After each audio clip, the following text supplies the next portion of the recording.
Halo Bro Bre, kembali lagi bersama gue ABC Movie. Kali ini kita akan ngebahas film yang berjudul Flags of Our Fathers. Kalau sebelumnya ada film pertempuran Iwo Jima dari sudut pandang Jepang, kali ini kita bahas film pertempuran Iwo Jimanya dari sudut pandang Amerika Serikat ya Bro Bre. Oke, sebelum kita ke alur ceritanya Bro Bre, jangan lupa tombol merahnya itu dirubah menjadi warna abu-abu dulu ya Bro Bre. Thank you Bro Bre, terima kasih banyak ya. Tanpa berbasa-basi panjang kali lebar kali tinggi sama dengan luas, kita langsung aja ke alur ceritanya Bro Bre. Let's go! Yeah! Alur dalam film ini berjalan langsung ke tengah cerita Bro Bre. Dimulai dari John Dodge Bradley yang sudah kakek-kakek. Dia ini adalah veteran medis marinir Amerika Serikat selama perang di Iwo Jima. Dan salah satu pengibar bendera Amerika Serikat di Gunung Suribachi yang sangat populer. Ketenaran foto itu yang menampilkan 6 prajurit marinir menghantar sang fotografer Joe Rosenthal memenangkan hadiah Pulitzer untuk fotografi di tahun yang sama. Presiden Franklin D. Roosevelt memanfaatkan foto itu untuk iklan promosi obligasi perang ke-7 dan memulangkan prajurit yang selamat dari pertempuran. Mereka adalah John Dodge Bradley, prajurit 1 Rene Gagnon, dan prajurit 1 Ira Hayes.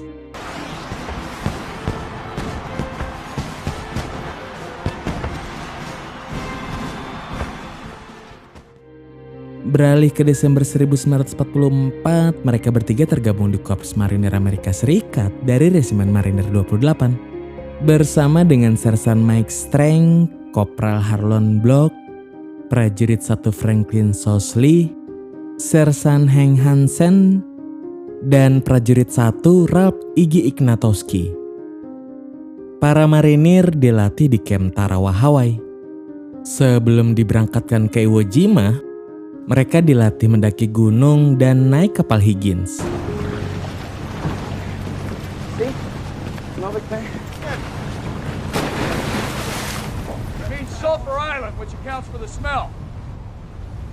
Seperti yang dikatakan Kapten Severance, mereka akan bertempur di wilayah Jepang langsung dan menemui perlawanan keras.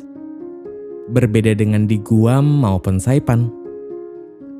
Dalam perjalanan menuju Iwo Jima, Mike ditugaskan sebagai Komandan Peleton 2. Beberapa hari kemudian, armada Angkatan Laut Amerika Serikat sampai di lepas pantai Iwo Jima dan mulai menembaki posisi-posisi pertahanan Jepang.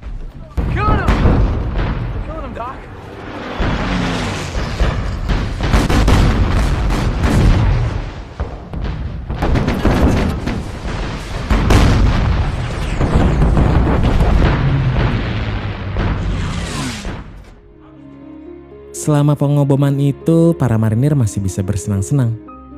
Sampai Ira menunjukkan apa yang akan terjadi jika mereka tertangkap oleh tentara Jepang.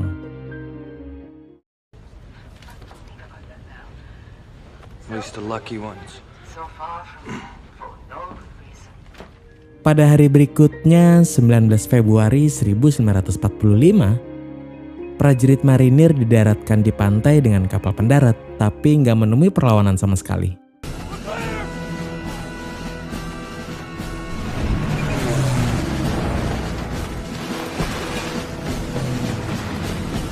Seperti halnya prajurit marinir yang lain, Iggy menyangka bombardemen angkatan laut telah menewaskan semua tentara Jepang.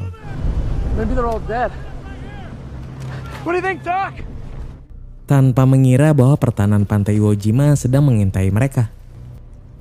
Ketika para prajurit marinir mulai bergerak semakin jauh di daratan, mereka dijadikan sasaran tembak pertahanan pantai Jepang.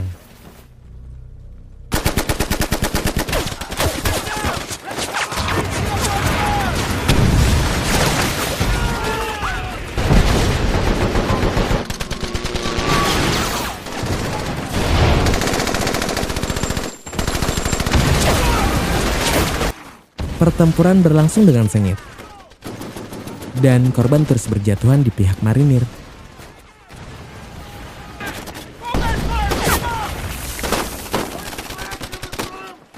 Kita diperlihatkan artileri Jepang menembaki kapal-kapal Angkatan Laut Amerika Serikat dan para marinir yang masih berada di pantai. Dan setelah beberapa kali gagal, Peleton 2 akhirnya berhasil melumpuhkan gardu pertahanan Jepang. Bersama-sama dengan Peleton marinir lainnya, mereka bergerak maju, sementara perlawanan musuh makin berkurang.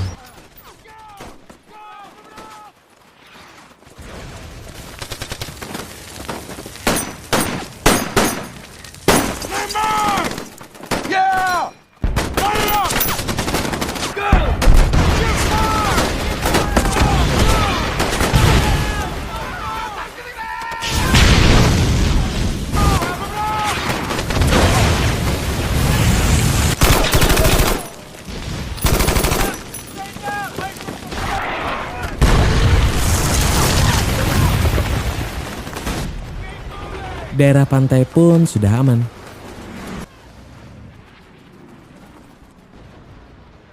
Dua hari kemudian, prajurit marinir menyerang Gunung Suribachi di bawah hujan tembakan artileri dan senapan mesin Jepang. Kapal-kapal angkatan laut juga membantu dengan melakukan bombardemen ke Gunung Suribachi. Dalam pertempuran merebut Gunung Suribachi, Dodge menyelamatkan nyawa banyak prajurit marinir yang terluka.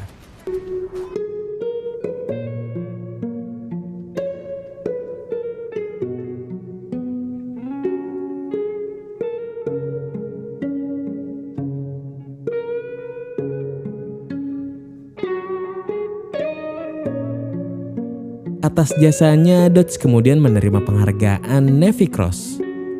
Dan Gunung Suribachi akhirnya juga berhasil diamankan. Lalu para prajurit marinir menghabiskan 4 malam berikutnya dengan bersembunyi di lubang perlindungan untuk menghindar dari tembakan Jepang.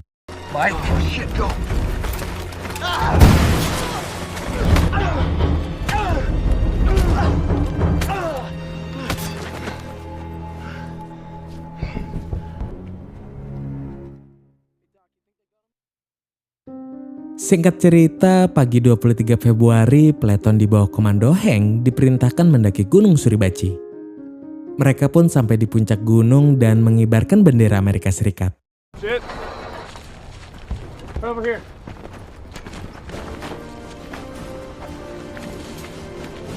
Give me something.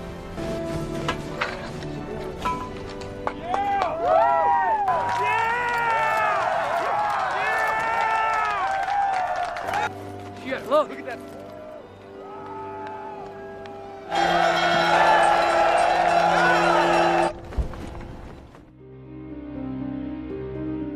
Setelah peristiwa bersejarah tersebut, Peleton marinir ditembaki oleh penembak jitu Jepang, yang kemudian berhasil dihabisi tanpa ada seorang marinir pun yang menjadi korban.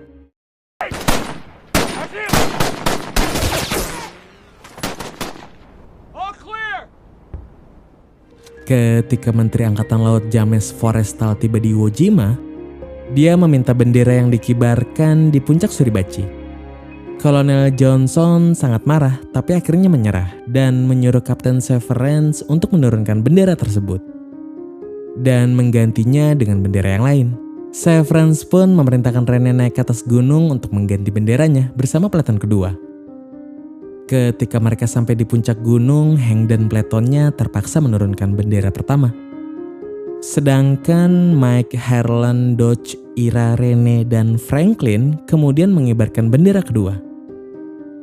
Peristiwa ini kayaknya sih nggak penting, tapi difilmkan oleh Bill Jennings dan diabadikan oleh fotografer perang bernama Joe Rosenthal. Hasilnya adalah foto pengibaran bendera Iwo Jima yang abadi sepanjang masa. Pada tanggal 1 Maret, Peleton kedua sedang berpatroli dan menemukan beberapa mayat tentara Jepang yang tubuhnya hancur akibat bunuh diri dengan granat. Setelah itu mereka dihadang oleh tim senapan mesin Jepang. Kemudian Mike memerintahkan Harlan untuk memimpin pasukannya agar menetralisir penembak Jepang.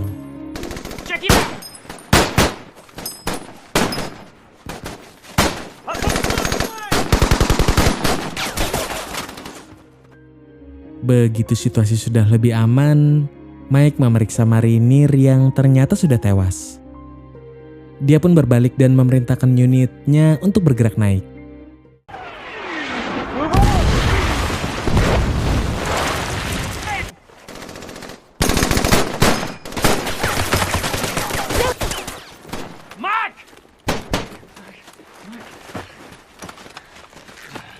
Dodge pun melakukan segalanya yang bisa dilakukan, tapi Mike akhirnya tewas dalam beberapa menit.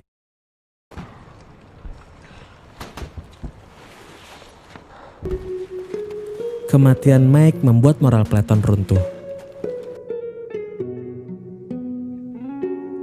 Hank juga tertembak di bagian dadanya saat sedang bersama Dodge dan tewas seketika.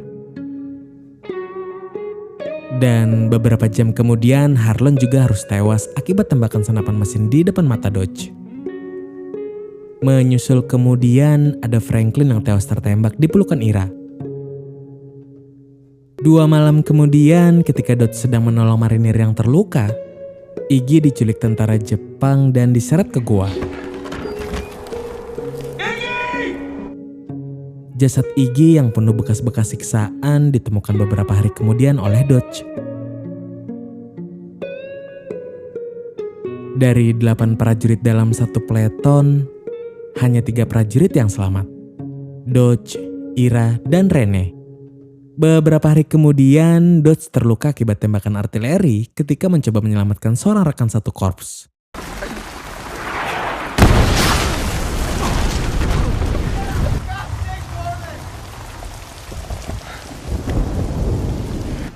Biarpun dalam keadaan terluka, tapi dia tetap berusaha menolong seorang prajurit yang meminta bantuan.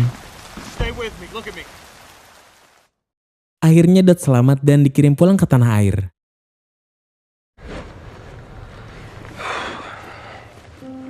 Singkat cerita, pertempuran berakhir pada 26 Maret dengan kemenangan Korps Marinir Amerika Serikat. Media massa pun memuat foto pengibaran bendera kedua di Iwo Jima. Mengangkat nama-nama di foto itu bak pahlawan. Lalu Rena mengaku ke Ira kalau dia habis memberitahu Kapten Severance bahwa 5 orang dalam foto selain dirinya yaitu Mike, Dodge, Franklin, dan Hank. Rena mengira prajurit yang memegang bagian pangkal tiang adalah Hank, padahal sebenarnya adalah Harlan. Dia juga berkata bahwa Ira adalah prajurit ke-6 dalam foto. Pernyataan tersebut dikoreksi oleh Ira yang mengatakan prajurit ke-6 bukanlah dirinya, melainkan Harlan. Ira bersikeras menyangkal dirinya ada di dalam foto. Dia bahkan sampai mengancam dan meletakkan bayonet di lehernya Rene. Walaupun sudah diberitahu Rene bahwa mereka akan dikirim pulang, Ira nggak juga mau mengaku.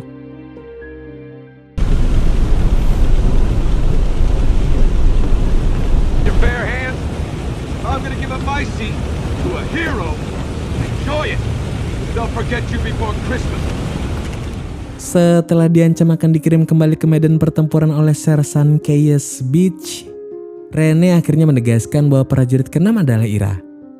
Namun Rene nggak memberitahu bahwa prajurit yang memegang pangkal tiang adalah Harlan, bukan Hank. Akibat pernyataan Rene barusan, Severance memaksa Ira untuk pulang ke Amerika.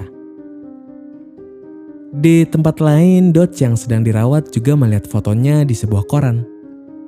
Dan setelah keluar dari rumah sakit, Dodge bersama-sama Ira dan Rene ditugaskan berkeliling ke negara-negara bagian, mempromosikan penjualan obligasi perang.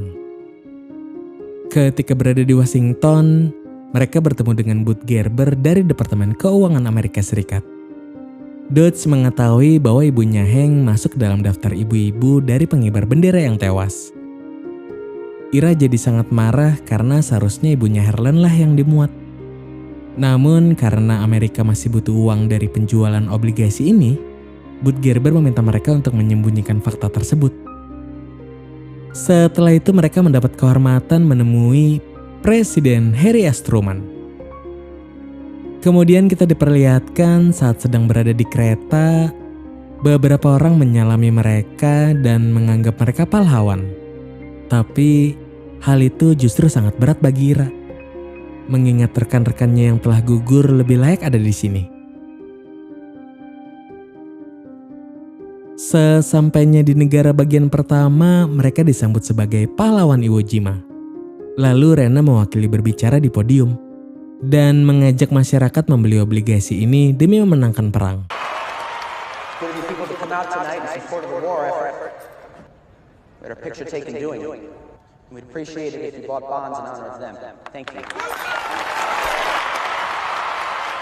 Tapi setelah itu Ira yang masih marah pada Rene mengejek pidatonya sampai mereka hampir berantem.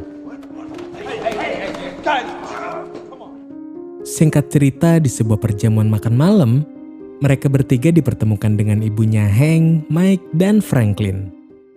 I'd like you to meet Mrs. Strank, Mike's mom.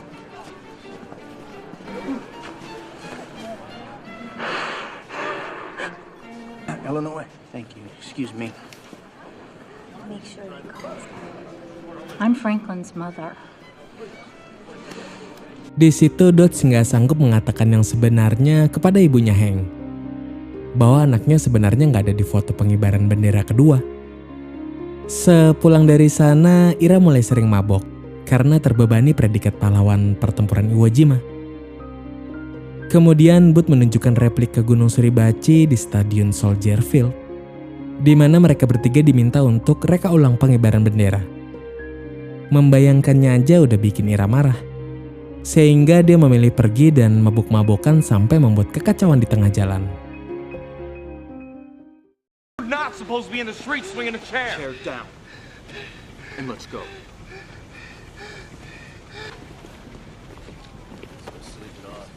Setelah diselamatkan oleh Dodge, dia dibawa ke Soldier Field dalam keadaan mabuk.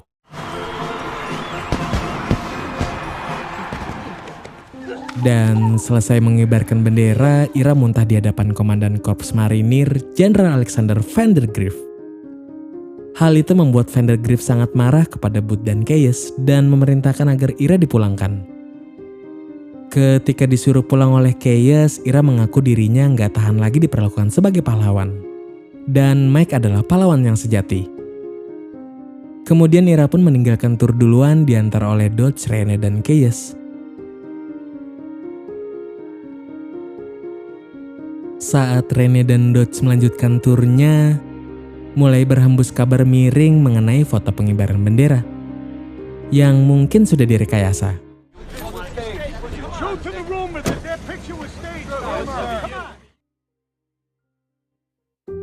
September 1945, perang berakhir.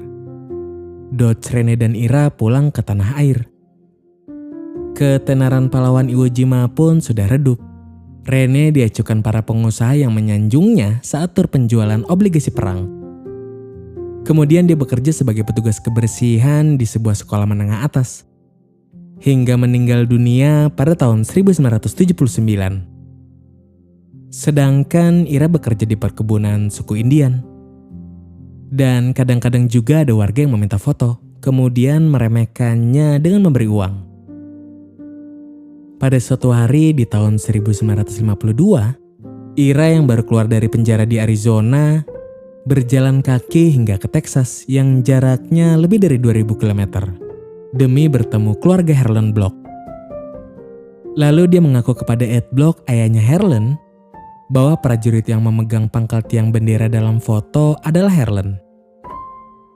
Ketiga pengibar bendera di Iwo Jima bertemu kembali untuk terakhir kalinya pada tahun 1954 ketika Tugu Peringatan Perang Korps Marinir Amerika Serikat diresmikan. Singkat cerita, Ira meninggal dunia tahun berikutnya setelah minum-minum sepanjang malam. Dan pada tahun yang sama, Dodge pergi mengendarai mobil ke kota tempat tinggal ibunya Iggy dan menyampaikan kepadanya tentang cara kematian sang putra. Dodge juga menjadi pengusaha rumah duka yang berhasil hingga akhir hayatnya. Pada tahun 1995, sebelum menghembuskan nafas terakhir, Dodge berkata kepada putranya James tentang Kapten Severance yang mengajak anak-anak buahnya berenang setelah mengibarkan bendera.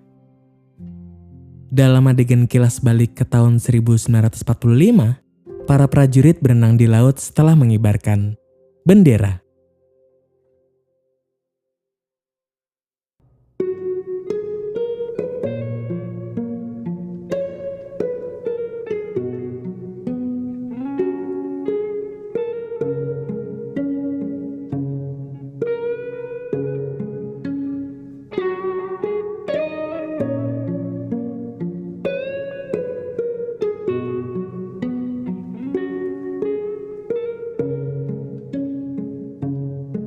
Tomat.